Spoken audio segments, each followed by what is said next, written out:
जय गणेश दोस्तों, स्वागत है आप सभी का एक बार फिर से। गणपति बप्पा आप व आपके परिवार पर अपनी कृपा दृष्टि सदा सर्वदा बनाए रखें। दोस्तों, यदि आप अपनी लाइफ में नया कुछ सीखना चाहते हैं तो चैनल को सब्सक्राइब जरूर करिएगा। दोस्तों, आज के वीडियो में हम जानेंगे कि एकादशी कौन है, एकादशी का जन्म कैसे हुआ, एकादशी व्रत कैसे रखें और इसका उद्यापन किस विधि से करें। एकादशी व्रत की पूर्णता इतनी है कि सीधे बैकुंठ के द्वार खुल जाते हैं। स्वयं भगवान नारायण ने इस व्रत को किया। बद्रिका नारायण ने माता लक्ष्मी को ये व्रत कराया था। सुभद्रा को भगवान जगन्नाथ जी ने एकादशी का व्रत कराया था। ये सारी जानकारी पूज्य गुरु जी पंडित प्रदीप मिश्रा जी ने अपनी कथा में बताया है। आज के वीडियो में हम आपको ये सारी जानकारी देंगे, लेकिन उससे पहले आपसे रिक्वेस्ट करती हूँ कि वीडियो को लाइक करिएगा, दोस्तों को शेयर कर दीजिएगा और अगर आपने अभी तक चैनल को सब्सक्राइब नहीं किया है तो चैनल को सब्सक्राइब करके बेल आइकन जरूर दबाइएगा। दोस्तों, गुरुजी ने बताया कि शास्त्र वर्णन करता है कि स्कंद पुराण का सुंदर चातुर्मास खंड के अंतर्गत वर्णन है कि एक बार भगवान विष्णु आनंद में विराजमान थे। पद्मावती और माता लक्ष्मी दोनों उनके पास में बैठी हुई थी, एक भगवान विष्णु के सिर के पास और एक चरण के पास। कुछ समय बाद वहीं पर ब्रह्मदेव का आगमन हुआ। भगवान नारायण उठकर पद्मावती से लगकर उठे और उठकर लक्ष्मी जी की ओर झुके। झुकने पर इन तीनों के समागम से भगवान नारायण के हृदय चित्त से एक कन्या प्रकट हो गई। उस कन्या का नाम एका रखा गया। उस कन्या के 10 गुण बड़े प्रबल थे। वो एका जिसको निहारती थी उसको संपदावान बना देती थी, जिसको देख लेती थी उसको जीवन में आनंद की अनुभूति करा देती थी। एका जिस मार्ग से जाती थी उस मार्ग के द्वार खुल जाते थे। इतना पुण्य था, इतना प्रबल था उसका पुण्य। पद्मावती और लक्ष्मी ने कहा, महाराज ये बेटी आपके द्वारा निर्मित हुई है, इसका कन्यादान आपको करना चाहिए। दोस्तों, हमारे हिंदू धर्म में रीति है कि जिस दिन कन्यादान किया जाता है उस दिन माता पिता उसके व्रत रखते हैं, व्रत रखा जाता है। अब आज के मॉडर्न ज़माने में पता नहीं लोग व्रत रखते हैं या नहीं, पर रखा जाता है और रखना भी चाहिए। भगवान नारायण ने कहा कि कन्यादान करें तो किसको दें। भगवान नारायण ने उसी समय पद्मा और लक्ष्मी दोनों से पूछा, बताओ किसको एका दी जाए। एका से पूछा, तुम्हारा हस्तकमल ये पुण्य हम किसको दें। एका ने भगवान से कहा कि पिताजी, अगर आप मुझे देना चाहते हैं तो एक काम करिए, अगर आप देना चाहते हो तो ऐसी कृपा करिए कि संसार के मनुष्य अगर मृत्यु लोक में आकर 2 एकादशी का भी अगर पुण्य भाग ग्रहण करते हैं तो ये एका उनकी होती है और बैकुंठ का राह खोल देती है। इनके जाने से पहले मैं प्रवेश करती हुई जाऊंगी तो इनके मार्ग को सुलभ बनाते हुए जाऊंगी। वहाँ एकादश गुणों के कारण एकादशी कहलाई। जो एका थी उसके 10 गुणों के कारण ही वो एका कहलाई। दोस्तों, एकादशी व्रत के कुछ नियम बताए हैं गुरुजी ने। एकादशी तो बहुत लोग व्रत रखते हैं पर शायद इन नियमों से अनभिज्ञ होंगे, तो आइए ये भी जान लेते हैं गुरुदेव की कथा से ही कि एकादशी व्रत के नियम क्या है। दोस्तों, एकादशी व्रत का सबसे पहला नियम है कि आप जिस दिन व्रत करो उसके एक दिन पहले भक्ति का संचार आपके हृदय में होना चाहिए। आपका हृदय भक्ति से भरा हुआ हो। जिस दिन आप एकादशी का व्रत कर रहे हैं तो दशमी के दिन शाम का समय यानी कि जब रात्र में आप भोजन करें उस समय आप कोई ऐसा पदार्थ मत ग्रहण करिए जिसके कारण आपकी एकादशी बिगड़ जाए। एकादशी का दूसरा नियम यह है कि जिस दिन आप व्रत रखें उस दिन आपके हाथ से किसी वृक्ष की कोई पत्ती ना टूटे, चाहे वो वृक्ष हो, पौधा हो, कुछ भी हो, वो पत्ती आपके हाथ से नहीं टूटनी चाहिए। इसका आप विशेष करके ध्यान रखें। एकादशी के दिन आपने व्रत रखा है और गाय दरवाजे पर आ गई तो आप डिब्बे में रोटी जो रखी हुई है आप उसी को गाय को खिला देते हैं, या घर में आप बच्चों को बोल देते हैं कि जाओ गाय आई है रोटी खिला दो।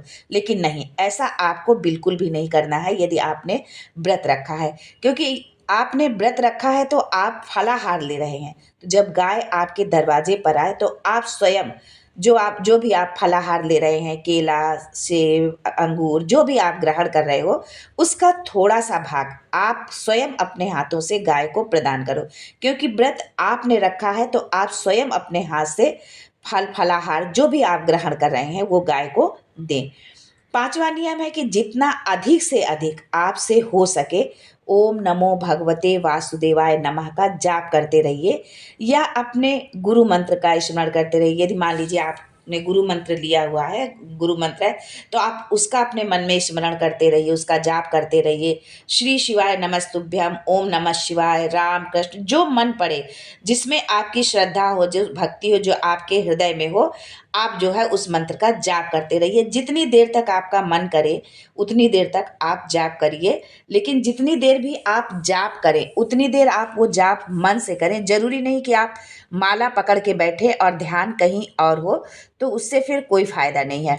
जिस दिन आपका व्रत रहे, किसी निंदक से आप बात ना करें। जो निंदा करने वाला व्यक्ति हो उससे बिल्कुल भी आप दूरी बना करके रखें। मान लीजिए किसी ने आकर आपसे निंदा कर भी दी, तो तुरंत सूर्य भगवान का दर्शन करें और 3 बार दर्शन करके नेत्र बंद करें। जब तब जाके जो आपके निंदा अंदर, आपके अंदर जो गई है निंदा, तो वो आपके अंदर जा करके जो है वो पवित्रता प्रदान करेगी। जब आप जो है सूर्य भगवान का, सूर्य नारायण भगवान का 3 बार दर्शन करेंगे और अपने नेत्र बंद करेंगे, तो वो निंदक का जो पाप है, जो दोष है, वो समाप्त होकर पूर्णता में बदल जाएगा। पहले तो आप प्रयास ही करो कि जो निंदा करने आता है, तो आप दरवाजे पर लिख दो कि आज निंदक का प्रवेश वर्जित है, तो आप उनसे दूर ही रहिए। अगला नियम है कि आपके द्वारा किसी भी जीव की हत्या ना हो। एकादशी आप जब भी करें, एकादशी का आप जब व्रत रखें, तो द्वादशी से जुड़ी हुई आप एकादशी करें, दशमी से जुड़ी हुई एकादशी ना करें। वैष्णव की एकादशी कौन होती है? जो एकादशी द्वादशी से जुड़ी हुई हो, दशमी से नहीं। दशमी से जुड़ी हुई एकादशी वृद्ध कहलाती है और द्वादशी से जुड़ी हुई एकादशी पूर्ण फल प्रदान कर वैष्णव को भगवान के चरण में छोड़ाती है। इसलिए हमेशा आप ये ध्यान रखें कि एकादशी का व्रत आप कर रहे हैं तो द्वादशी से जुड़ी हुई आप एकादशी का व्रत करें। दशमी से जुड़ी हुई एकादशी का व्रत आपको नहीं करना है। शास्त्र कहता है कि अगला वर्णन है कि जो किया है उसमें बताया है कि प्रयास करें कि एकादशी के दिन झाड़ू साफ सफाई आप ना करें, दूसरा लगा ले। यदि आपने व्रत रखा और घर में आपके कोई दूसरा है तो वो ये काम करे, आप ये काम ना करें।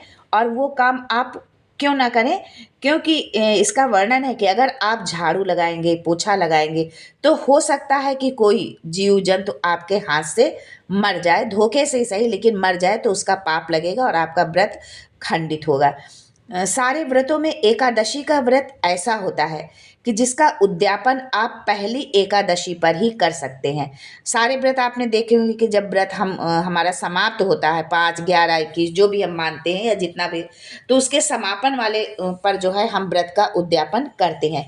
लेकिन एकादशी पर ऐसा नहीं है। आप पहली एकादशी, जिस दिन से आप रहना शुरू कर रहे हैं, उसी पहली एकादशी पर ही आप व्रत का उद्यापन कर सकते हैं। जरूरी नहीं है कि 26 पूरी होगी तभी आप उद्यापन करेंगे। हाँ, अगर आपको लगता है कि हम 26 के बाद करेंगे तो करिए, पर अगर आप चाहें तो पहली एकादशी पर भी आप उद्यापन कर सकते हैं।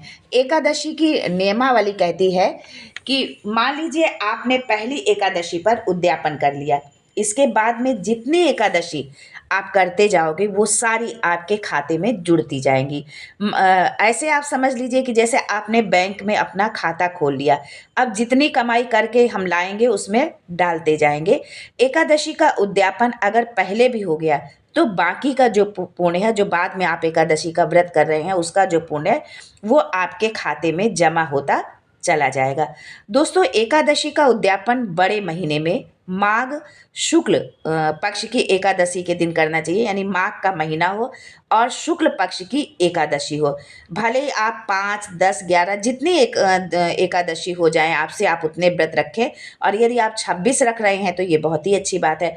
चतुर्मास के अंतर्गत एकादशी का उद्यापन नहीं होता है, क्योंकि चतुर्मास यानी सावन, भादो, क्वार, कार्तिक, इन महीनों में उद्यापन करना नहीं चाहिए, क्योंकि ये 4 महीने भगवान के सोने के होते हैं। दोस्तों, ये भी ध्यान रखिए कि एकादशी के उद्यापन में अगर सबसे ज़्यादा कुछ जरूरी होता है तो वो है 24 तरह का नैवेद्य। स्कंद पुराण में लिखा है कि एकादशी का जब उद्यापन करते हैं तो 24 तरह का नैवेद्य बनाकर सिद्ध करते हैं। आप हलवा बना लो, पूड़ी बना लो, भजिया बना लो, इस तरह से आपको 24 तरह का नैवेद्य बनाना होता है। ये ज़रूरी नहीं है कि आप एकादशी में फलाहार करते हैं तो फलाहार का ही आपको नैवेद्य लगाना है। बहुत लोगों का ये प्रश्न होगा कि भाई एकादशी के व्रत में तो फलाहार किया जाता है, तो फलाहार का उद्यापन में भी हमें फलाहार ही लगाना है। और बहुत लोग करते हैं कि कोई फलाहार ले लिया और 24 जगह उसको रख दिया, लेकिन नहीं, ये गलत है उद्यापन की विधि। आप 24 तरह का नैवेद्य बनाएँ, उसको सिद्ध करके उसको जो है आप उद्यापन में उसको आप नैवेद्य में उस को रखे जो है। एक फलाहार आपने बनाया और उसी को 24 जगह आपने रख दिया, ये स्वीकृत नहीं है। 24 तरह का ही नैवेद्य रखा जाता है एकादशी के उद्यापन में। एकादशी के दिन भगवान के पूजन की पहले आप पूरी तैयारी करके मंडल आदि बनवाकर विद्वान ब्राह्मण को बुलाकर, कर्मकांडी ब्राह्मण को बुलाकर जो भगवत सेवा में एकादशी का उद्यापन कराए, ऐसे कर्मकांडी ब्राह्मण को बुला करके आप जो है पूरे विधि विधान से पूजा करें और उस ब्राह्मणों के चरणों को नमन करें, प्रणाम करें और एकादशी का पूजन उनसे आप करवाइए और उस मंडल का भी पूजन करवाइए। पूजन करवाइए, लेकिन आप एकादशी वाले दिन हवन नहीं करेंगे, क्योंकि एकादशी के व्रत के उद्यापन में जो हवन होता है वो एकादशी का जो हवन होता है वो एकादशी के दिन नहीं होता है, वो द्वादशी के दिन होता है। दोस्तों, आज के लिए बस इतना ही। मिलते हैं अगले वीडियो में एक नई जानकारी के साथ। तब तक के लिए श्री शिवाय नमस्तुभ्यम and thanks for watching my video.